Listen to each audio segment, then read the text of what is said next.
So what we are doing now is concluding this understanding of the third level of our three-step muscle, parable, metaphor of my soul in my whole body, completely, intently, and I don't feel a thing, then descending, squashing, compressing to be experienced in the most refined part of me, my mind, my brain, and then compressing further, descending to be expressed in every body part as per her functionality. And we learned that to understand how God works in creation. And what we've been doing at this point in the chapter, what we're doing in chapter 51, is explaining the first and third part of the muscle, of the parable, the metaphor of my soul and my body, vis-a-vis God in creation. We skipped level 2, which is really the most significant thing in terms of God in creation from our perspective here, and that we're going to discuss in chapter 52. We understand level 1, just like in my body. God is in his essence and being intently permeating, equally permeating every aspect of creation, and equally not perceived in every aspect of creation. Skip level 2, we don't know what's going on in level 2. And in level 3, God is now expressed, constricted enough to be expressed that creation can have some apprehension, some awareness, receiving, absorbing from this very, very constricted godliness. So on level 1, when God is everywhere in his essence and being and not perceived at all, he's equally everywhere and he's equally not perceived. On level 3, when it's very, very, very constricted from that, he's constricted enough to be perceived on every level, and therefore on every level he's different as per the ability of that level to absorb and perceive and reflect godliness. So we are finishing off this concept. We're in chapter 51 on page Ayin Beis. We are 6 lines from the bottom of the page. And these garments of concealment, now we've jumped to level 3, where we have these garments of concealment obscuring God's energies so worlds, creations can perceive God, can perceive godliness. These garments are so intense. They are so strongly covering over God's light. That the infinity of God is in them, but so concealed because there's such intensity and strength to the garments concealing him. So within these concealments is God's infinity.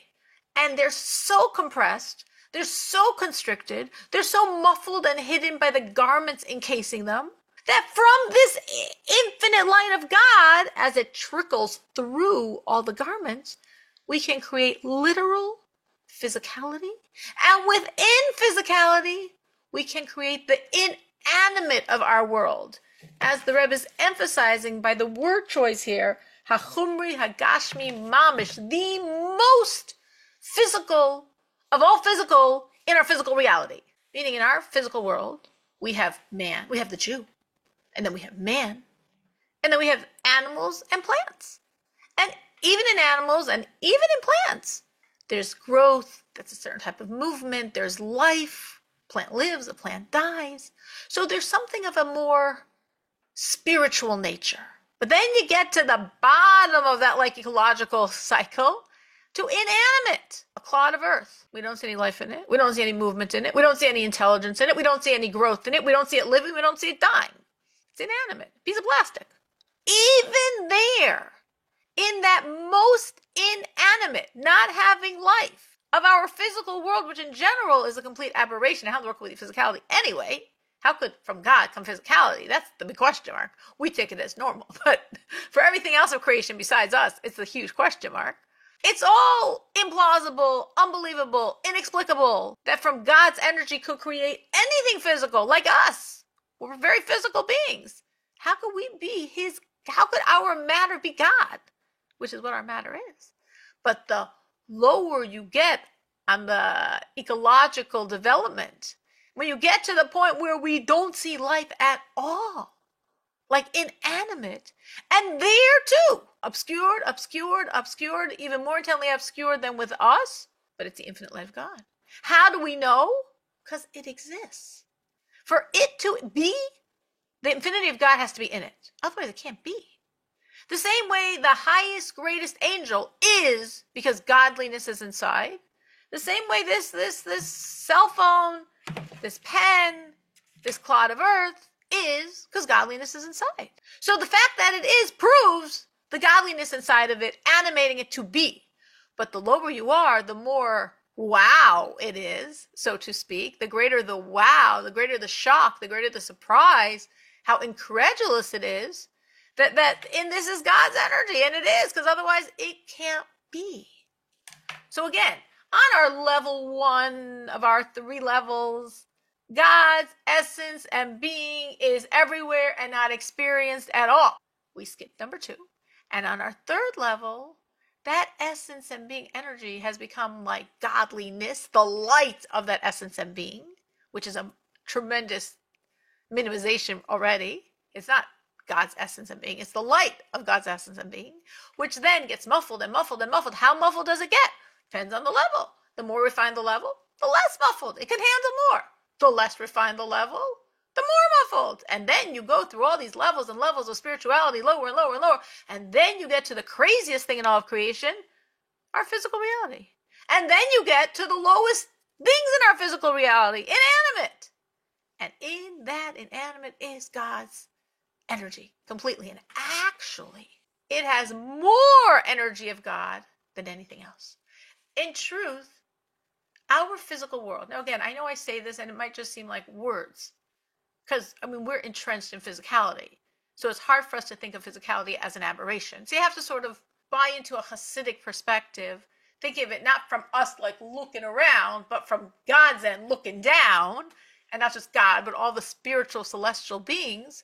Everything in creation has the same matter, the same building block.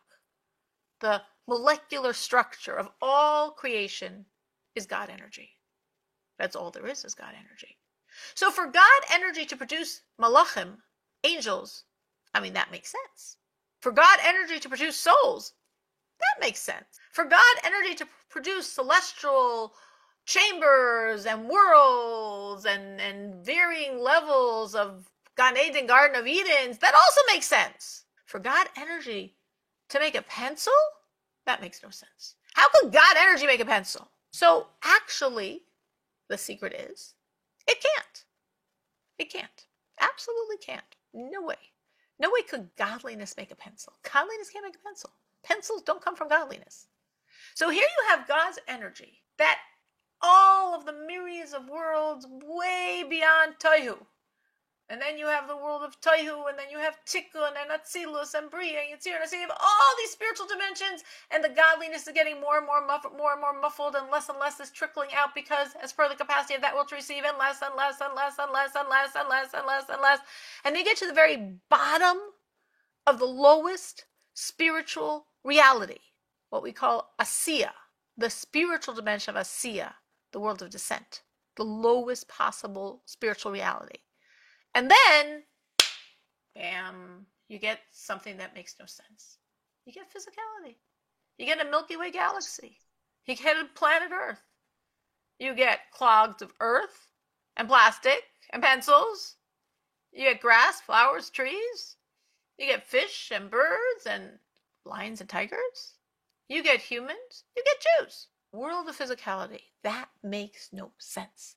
And the truth is, it's not coming from spirituality. It can't.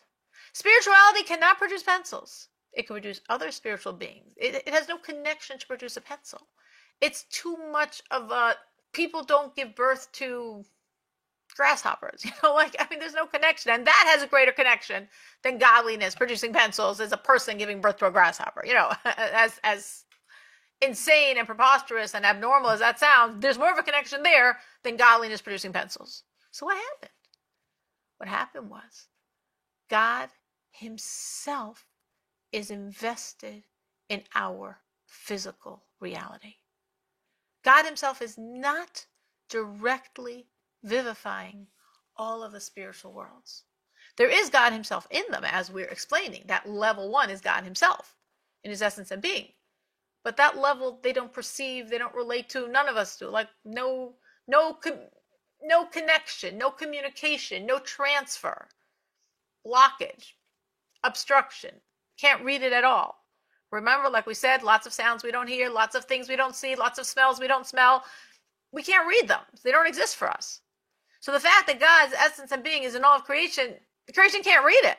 Creation isn't getting its life from it. So what is creation getting its life from? Godliness. More and more and more obscured godliness. But physicality can't come from godliness. Godliness has no relationship to physicality. So if God wants godliness, God wants physicality, God himself has to make physicality. Because he can do everything. He can even make a pencil. In other words, that God creates angels, well, I mean, that makes sense. That God creates pencils doesn't really make sense. But if God wants to, he can also create a pencil because God can do anything. So all of the fabric of our physical reality is from God himself.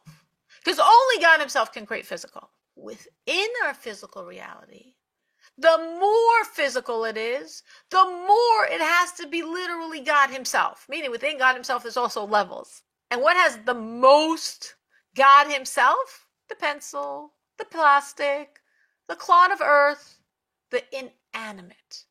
Meaning all physical is from God, because spirituality doesn't make physical. It's like, not my repertoire, not my pay grade, not my job description. I got no clue how to do that, God. You want physicality? You got to deal with it. God says, no problem. I can do everything. I can even do something as strange as physicality. But already a human is a little more of a spiritual being. And then, of course, an animal less, but there's still life and movement, some intelligence. And then a plant, much less, but there's still some life and some intelligence, some power of communication. And then you get to what seemingly has nothing going on. It doesn't live and doesn't die and doesn't have intelligence and doesn't have communication. This is the most absolute, intense, physical. This is the most clearest, absolute, intense expression of God himself. Which is why it's explained that in the absolute, the word in Hebrew for it is yesh. Yesh means substance. In absolute physical substance is the true and only absolute existence, God himself. Meaning, physicality believes it created itself. It exists. De facto, I am a stone, and I've always been a stone, and I will always be a stone, and nothing made me a stone, and nothing will ever affect me as a stone. I'm a stone. I. Why do stones have such an exaggerated sense of I? Because they have this close, intense relationship with the only real I that is, with the only real I of God. Now, all of physicality has that relationship, but the lower you're going, the more intense that relationship is. You can say, like, well, that's strange, but there's a lot of ramifications of that. You know, like the parable given is if you had like a wall of stones, and it crashed, the highest stones would fall the furthest. So what's highest falls lowest. You had bunch of pieces falling down, the heaviest item would fall the lowest. So in these clods of earth and pencils and cell phones actually are embedded the strongest pieces of God. That's how they're so low, because they're really an expression of so much God's self. And that's actually why man, to live, to survive, to function, we need food. We need water. We need minerals. We need everything from what's ecologically lower than us. We need from the animal kingdom. We need from the plant kingdom. We need from the inanimate kingdom. Well, that's true physically, because spiritually, all of these things, in a sense, because they're lower, they're coming from a higher level, more intense God himself level, so to speak. And when we eat them, we're truly being fed. Because we're feeding off the energy that's in there, which on a certain level is greater than ours, because we didn't fall as low. So we're not as heavy. We're not as heavily embedded with this God energy. So understanding it that way, inanimate, wow, that's really God's self, which is true, which is why actually that's how we serve God. We serve God with the physical. Even seemingly like spiritual services like loving and fearing and believing, all of which are spiritual services, but we're physical people. And it's a physical brain and a physical heart and a physical body that's expressing all that. We're supposed to love God until it's apparent in our physical body, the love, the expansiveness. We're supposed to fear God until it's apparent in our physical body, the constriction, the fear, the awe, the nullification. It all goes back to our physical body. We're supposed to have pleasure in God. Well, it says from pleasure, there should be expansion. We speak of a very holy Jew that he was physically fat from his pleasure in reciting a certain prayer. Physical fat, physical expansion from pleasure in God. That's what's actually supposed to happen to all of us. We're supposed to physically be affected by our service, even our spiritual service. When we're thinking about godliness, about Torah, it creates new patterns, new roads in our brain. Our physical brain matter is changing with this spiritual service. So it all goes back to the physical. It all has to go back to the physical. And primarily our service of God is with the physical world. Like most of the commandments require items of our physical world. And I'm saying the ones that don't, because it's a mind, heart, speech issue, that's all physical because we're all physical. But the more physical it is, the more that's God's essence and being we are accessing. And that's why it's so important. So what the Rebbe here is saying is, look at this. God manages, as I'm saying, it's a very unbelievable accomplishment, to be so obscured that you don't see him at all. But actually, what I'm telling you is, in this place of complete don't see him at all, he's here more than he is in any spiritual reality. Now we could think, oh, angels, so holy. Their energy is nothing compared to ours. Celestial beings higher than angels, their energy is nothing compared to ours because they're all getting godliness. Only in this physical world are we getting God. As expression is the Yesh Ha'amiti, the only true being, the only true existence. That's what's embedded in all of this physical seeming existence. And as I said, that's why physicality thinks it creates itself, because it's coming from the only true force that creates itself, God himself. I just gave over a lot of actually very deep concepts. Any questions on any of that? Any reflections? Any thoughts? Well, what was coming through my mind, can you hear me okay? Absolutely. Is this little game called rock, paper, scissors. I don't know why, I know but the game, just yes. does it fit there? Um, maybe. Maybe. I'm not sure how you're connecting it. Are you connecting it that whatever it is, it actually has a power? It might not seem to have a power, but the rock can smash the scissors and the scissors can cut the paper, so everything really has a tremendous power in its right setting. If I that's what guess you meant, so, because absolutely. it I just say kept that coming to it me. It works. kept Yes. rock, paper, scissors because you were saying the rock is really Yeah. heavy and No. No. everything. So, Yeah. No. It okay, great. works. Thanks so much. And a rock and paper and scissors are all physical, so they all have that intense energy. Intense energy. Anyone else? Any other reflections or thoughts or questions? I, yeah, I wanted to mention, as a nurse, there were so many deceased people that I, had to handle. So when you look at this a deceased person, there is no life at all, but I guess there is still life in the matter, right? Absolutely. Because if Okay. there wasn't, it wouldn't be. Oh, wow, wow. Okay, thank you. There's the soul, let's call it the soul as we understand the soul, and there's the soul energy of the body. The body has God energy, separate and different, as does the soul. And based on everything I just explained to you, you can actually understand. It's interesting how Rachel's question took us in this direction. A concept the Rebbe loves. I mean, who am I to say the Rebbe loves a concept? I don't know. That might be presumptuous. But I can say the Rebbe quotes it a lot. And very often in talks, the Rebbe will somehow bring in this concept that in the days of Mashiach, in the time of redemption, the energy of the soul will be fed by the energy of the body. For exactly everything we've just been explaining, that the body actually has, in a sense, a deeper connection to God's essence and being than a soul. You can say, well, that's strange. There's nothing greater than a soul. Everything is in a sense. But obviously, there's nothing greater than the soul, and the soul is quasi-creation and quasi-creator, and the core of the soul is from the core of God himself. That's all true, and that's unbelievable. On the other hand, our body just has all the advantages I was talking about. Being from Yesha Amiti, the true essence and being, that's physical. My soul's not physical. My body has an advantage. My body's physical.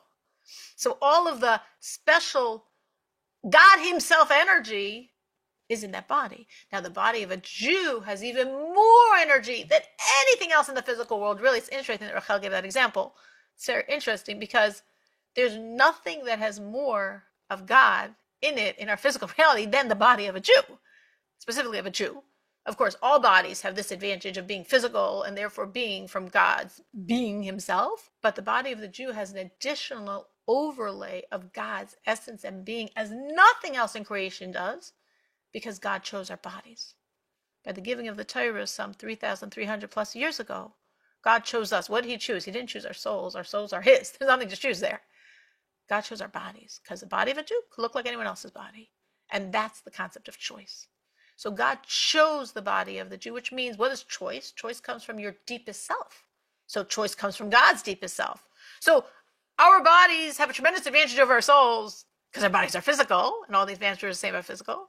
And our bodies have an extra overlay of even more connection to God's essence and being than anything else, because it takes God's essence and being to freely choose the body of the Jew.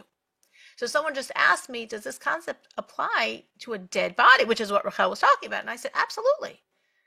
A dead body has, I'm using the word soul. We actually learned this earlier in Tanya. The word soul might sound strange to you in any concept, in any construct besides the godly soul of a Jew, or maybe the animal soul of a Jew, or the animal soul of a non-Jew. But everything in our world has soul. Soul means it's spiritual life. If it didn't have soul, it wouldn't be. So going back to my pencil, because that's what's right next to me, this pencil has soul, a very small soul, because there's not much life in a pencil. But if it didn't have soul, it couldn't be. So the body has soul, discrete and separate from the godly soul, which is giving life to that body. The body, that physical body, has soul. And I'm saying because it's physical, it's that soul is essence and being. And because it's God's essence and choice, wow, is that soul essence of being. So yes, there's tremendous, enormous energy in our bodies to such a degree that, as the Rebbe quotes many times, by Mashiach, when it will all be transparent and expressed, the soul of body, the energy of body will feed our godly souls. At this moment, that soul, enormous energy of our bodies is very inaccessible to being expressed by our bodies, except when our soul gets involved and channels and utilizes the body for service of God. So when the soul is using the body and together they're serving the God, we have the energy of soul harnessing the even more powerful, in a sense, energy of the God soul energy of our bodies. All right, that was amazing. Thank you, Rachel. Okay, so continuing. So here we have all this energy, but we don't see it. We don't see it in the physicality. It's there. I'm just explaining how there it is, but we don't see it at all. A lot of words there to say concealed. That this is drawn in and illuminating this light that's in garb, that's covered, that's concealed. In many and very intense garments, garments to conceal, garments to muffle. Hama'alimim umastirim. Again, more than one word, because there's levels and levels going on here of that conceal, that constrict, that obscure. Ha'or v'achayus, this godly energy in life. So you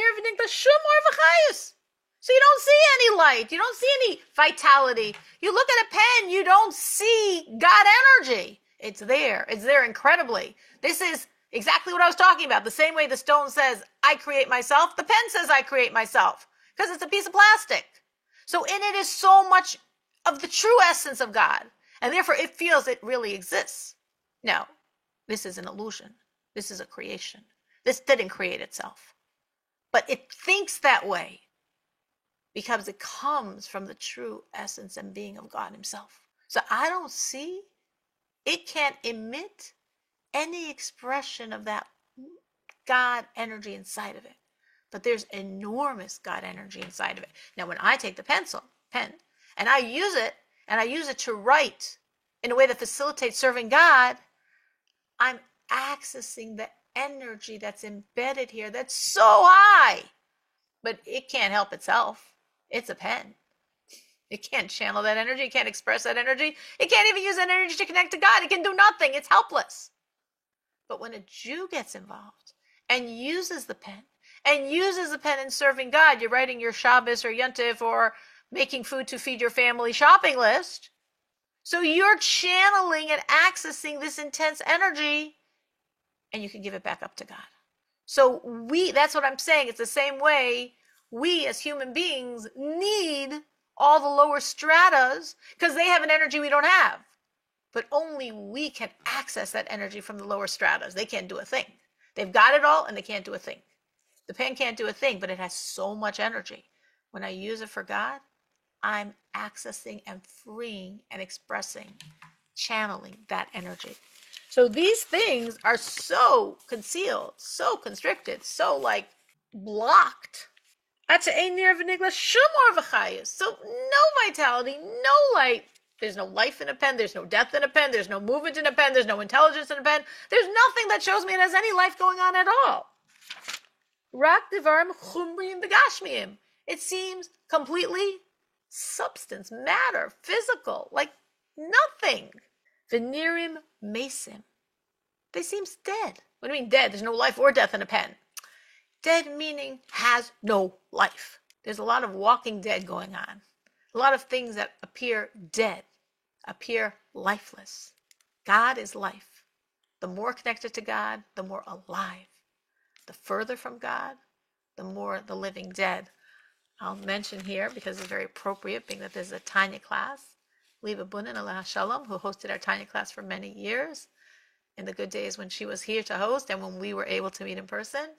And I remember Leva once sharing how when she was in Israel, and there she feels, you can feel, it's so palpable, God energy there, that when she flew home and she had a stopover in some European country and she got off the plane and she's looking around, she said, they're all the walking dead.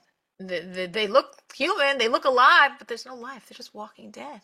Because that soul that was so palpable in Israel wasn't hanging out in Europe. So the Rebbe is using a very strong term here. He said, everything seems dead, devoid of life, devoid of God. Is that true? It's not true at all. There is so much God in this pen. But the pen can't express it. I can't see it. It's completely obscured. But when I use the pen and serve God with the pen, then I'm channeling it. Ach besoicha, but don't get fooled by the concealments. Don't get fooled by how it expresses itself. Yes, the pen looks lifeless. We're calling it dead because it's got no life, right? Pens don't have any life. They have no intelligence. They've got nothing spiritual going on there. Don't get fooled. What's going on inside of them? Yesh or v'chayas. There's light. There's life. There's vitality. Hamahava osa me'ayin liyesh tamid. How do I know there is? Because if there wouldn't be God, it wouldn't be. That's like the bottom line rule. If God's not in it, it can't be. So if it is, that means God's in it. Pens are pretty innocuous. Take something horribly evil. We can go to the barbaric, subhuman, sub-animal, Hamas, Hezbollah. God's there? 100%. If he wasn't there, they wouldn't be. Anything. It's just very logical. Very simple. It exists, that means God's in it. Why would God want to be there? That's a philosophical question. We could discuss that separately. But the fact that it is means God's in it. Because if God wasn't in it, it wouldn't be. It couldn't be. The only matter of life is God himself. So I'm looking at this and it looks quite dead. It looks quite devoid of life. Don't be fooled, the Rebbe is saying. Don't be fooled. There's a lot of life here. There's actually more life in this pen than in the greatest angel. Because this pen is coming from the true substance of God himself. Angels come from godliness. The pen comes from God. So there's mega life here. Now you, as a Jew, do something with it. Use it to serve God. Extract, access that energy. Be lifted up by that energy. Send that energy back up to God. That's why it has it. And that's why you are interfacing with that pen.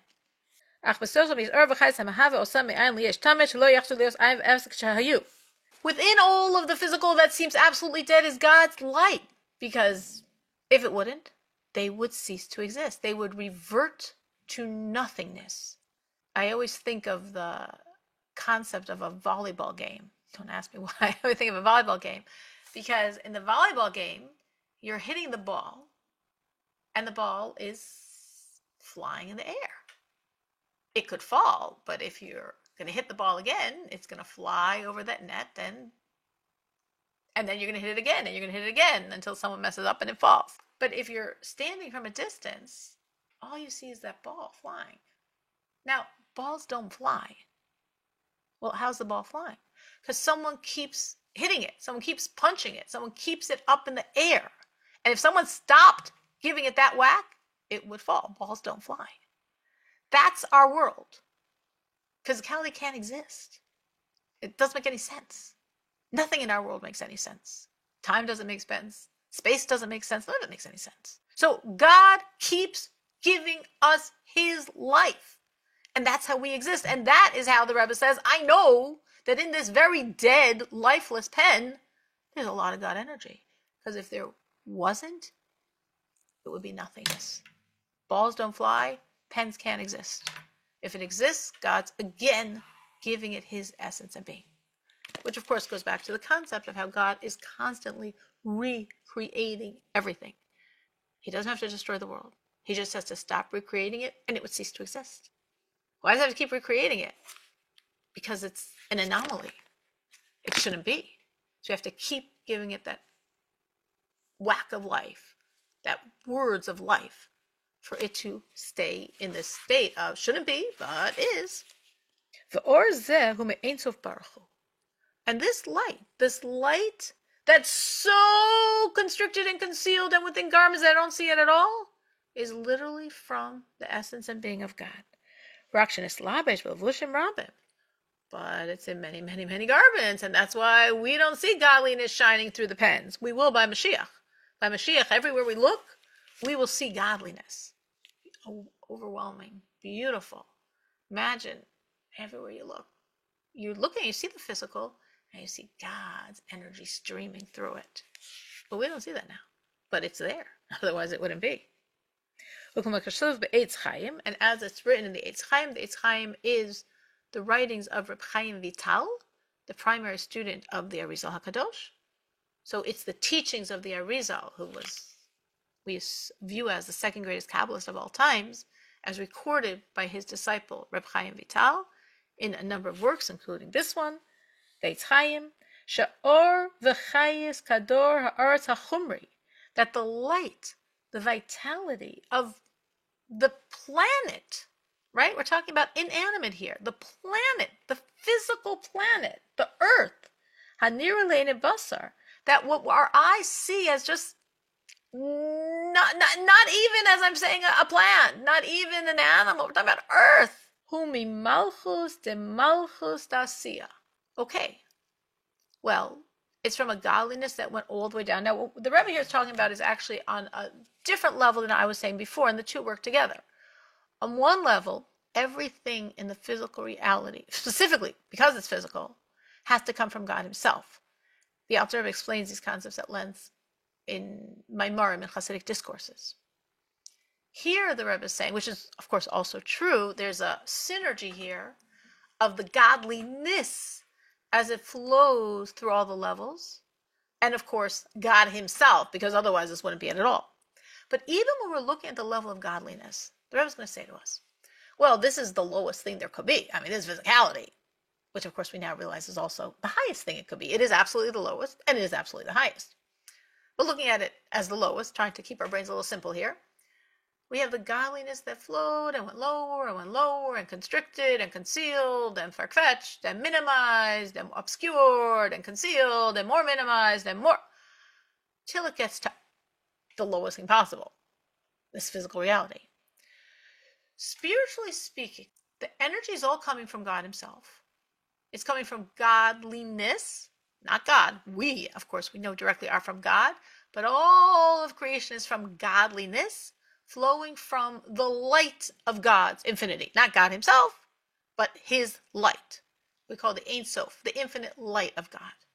Now that infinite light is going through the worlds, and as it goes through the worlds, it gets more constricted and more constricted and more constricted. We speak of 4 spiritual worlds within our, as we call it, our solar system. Atzilus, Bria, Yetzira, Asiya, being, creation, formation, descent. But within each of those worlds, there's myriads of sub-levels. Simply speaking, each world has 10 dimensions, what we call the 10 spheros or sphirot. Each of those dimensions subdivide in 10 dimensions. 10 times 10 is 100. So every world has 100 dimensions, 100 levels, progressively lower and lower and lower.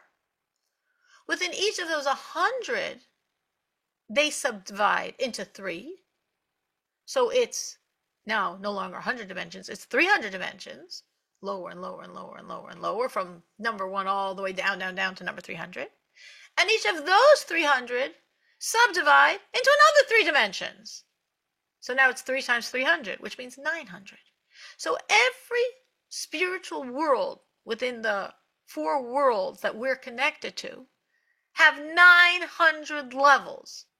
From the top of it, we'll call number 1, all the way to number 900. And then you got another world. Obviously, there are many, many more than 900. I'm just saying the basics, so to speak. Then you get another 900.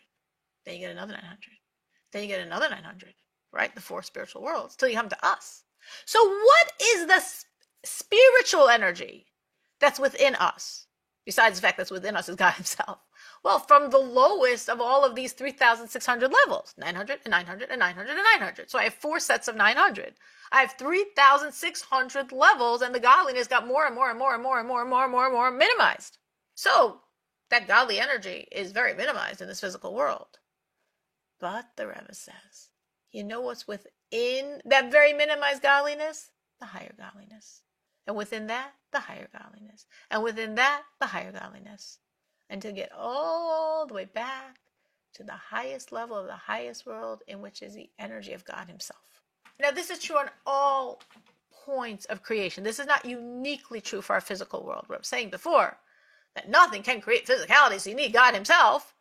And that's why we feel we create ourselves, because we have literally the only force that does create itself inside of us uniquely, and not in any spiritual being.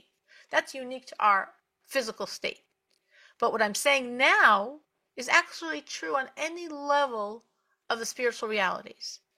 I think of it like the Russian stacking dolls, the babushkas, that you have a doll within which is another doll, within which is another doll. So to make this work in what I'm talking about here, let's say we had 4 dolls, and let's say they were made actually from 4 metals.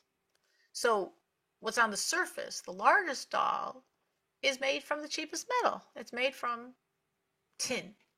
But within that is a doll made from copper. Within that is a doll made from silver. Within that is a doll made from gold. Within that is a 5th doll made from platinum. So within the doll that I see on the surface, it's a tin doll. It's tin. Platinum inside. Uncover, uncover, uncover. You're going to find that platinum. That's what the Rebbe is going to say now. Even though, because this has gone so far down the evolutionary levels of spiritual creations, so we got the most minimized expression of the infinity of God, as it went through like 900 times 4, so 3,600 levels, more and more and more and more and more and more and more and more and more minimized.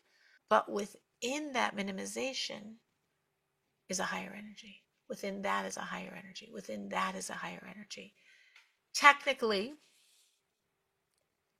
there are 2 different ways to trace back within. But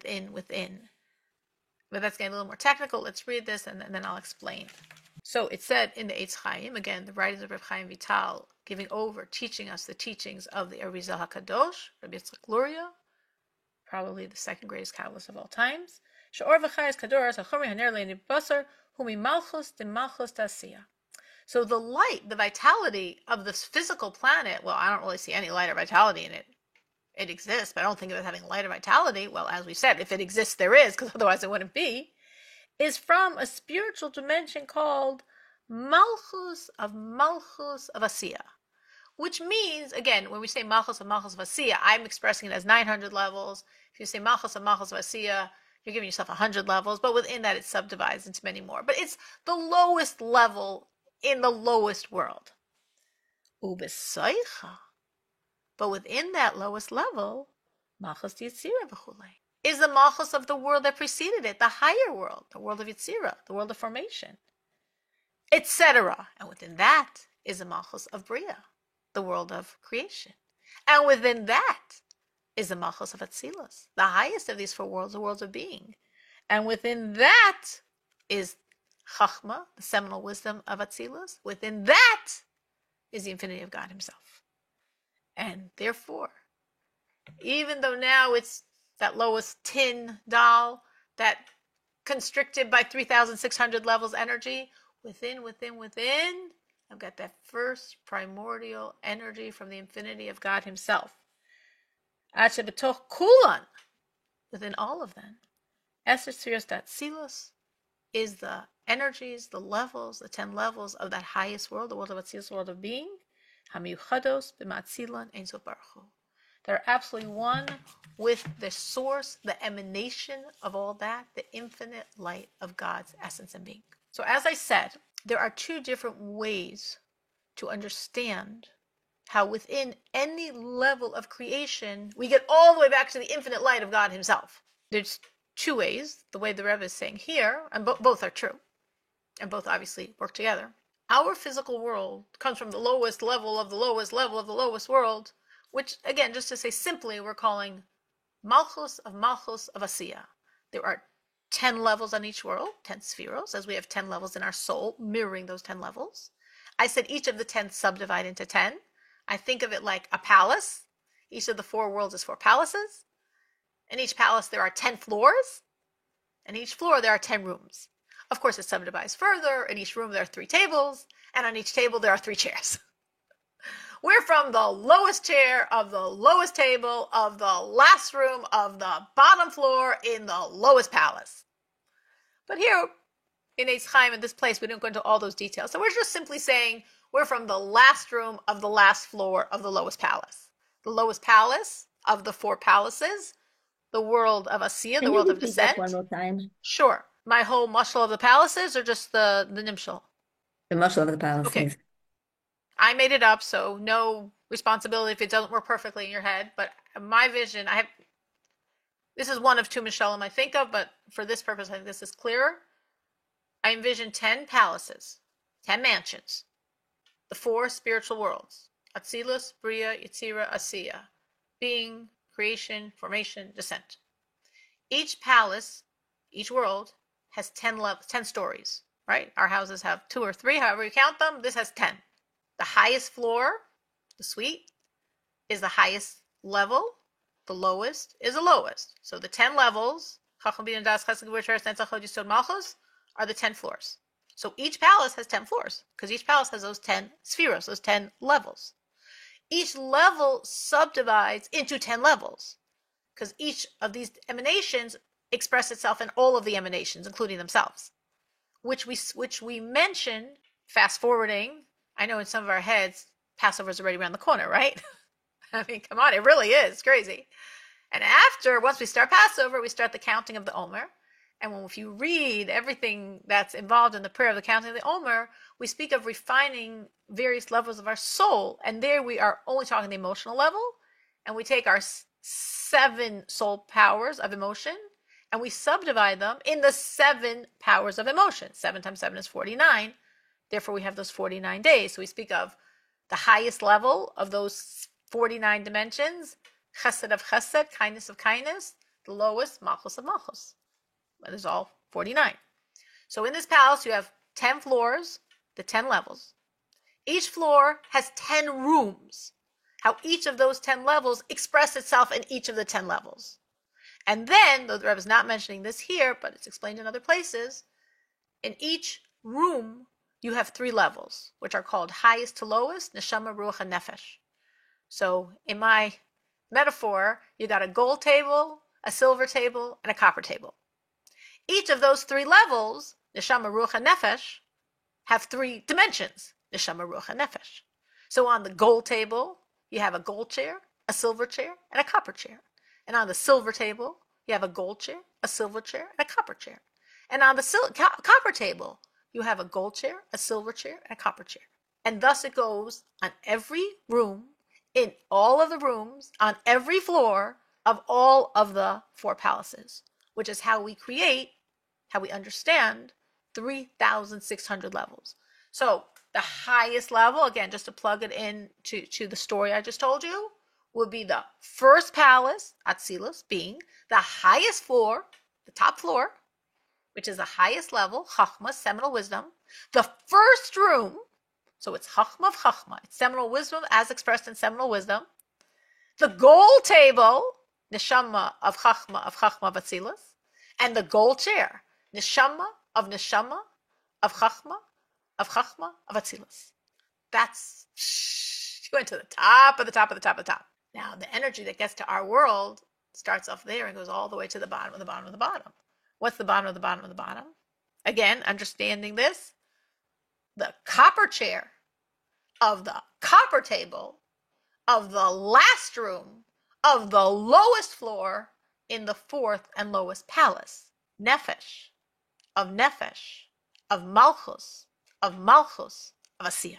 So in the Eitz Chaim, it doesn't go into those Nefesh and Nefesh subdivisions. It just says this world is from Malchus of Asiya, which means the 4th and lowest palace, the bottom floor, Malchus, and the bottom room on that floor, Malchus of Asiya. That's the energy, because this is the lowest world. We also know it's the highest, but it's also the lowest. Both are true. But the Rebbe says, you know what? That energy has within it Malchus of the previous world. Malchus of our world really comes from Malchus of the higher world. So again, think of those dolls. Within the tin is the copper. Within the copper is the silver, the gold. So we're Malchus of Malchus. Well, Malchus of Malchus comes from Malchus, okay? So they're all coming from this 10th dimension. We don't have to worry that we're the lowest chair of the lowest table of the lowest room. We're from the bottom floor. Everything from the bottom floor emanates from that energy of Malchus. But Malchus of this lowest world contains within it Malchus of the world above it. Malchus, now we move from Palace 4 to Palace 3. And Malchus of Palace 3 comes from Malchus of Palace 2. Now we jump to the second of the 4 mansions. And Malchus of Palace 2 comes from Malchus of Palace 1. So now we're in the lowest floor of the highest palace of the world of Atzilus, the world of being. And everything from the world of being, as everything from all the worlds, comes from the highest level of that world. So that's where you uncover another level of the Tao. Now we got to our 5th, the platinum level. Chachma of Atzilus. And Chachma of Atzilus, the highest level, seminal wisdom of the highest world, of the world of Atzilus, the world of being, that comes directly from the light of the infinity of God himself. That's the diamond inside that platinum. So we're seeing the tin, but within that is the copper. Within that is the silver. Within that is the gold. Within that is the platinum. Within that is the diamond. Or hopefully that mushel worked. That's what's going on in this world. So the Rebbe is saying, don't get fooled. You look at this world, and most of the things in this world look dead. No life. Life is God. You don't see God. You don't see life. You don't see anything. Buried in this, it's the lowest level of, I learned all those, 4th palace, last floor, last room, last chair, last. Within that, it's all just opening up the dolls, finding the one inside, getting to the core, the direct, infinite light of God himself. And that's what's here, as it is true in every level of creation. Because on any level of creation, you can do exactly this concept. Every level ultimately it all flows from the highest level of the highest world, the first room of the highest floor of the first palace, directly connecting to the infinite light of God himself. So from both levels, as I explained it before, within this physical world, uniquely within this physical world, is God himself. God himself isn't any spiritual reality at all. And on the level of spiritual realities and godliness, though it seems we've got the least of the least of the least of the least, don't get fooled. Uncover, uncover, uncover. You've got the direct energy from the infinite light of God. So what does all this say?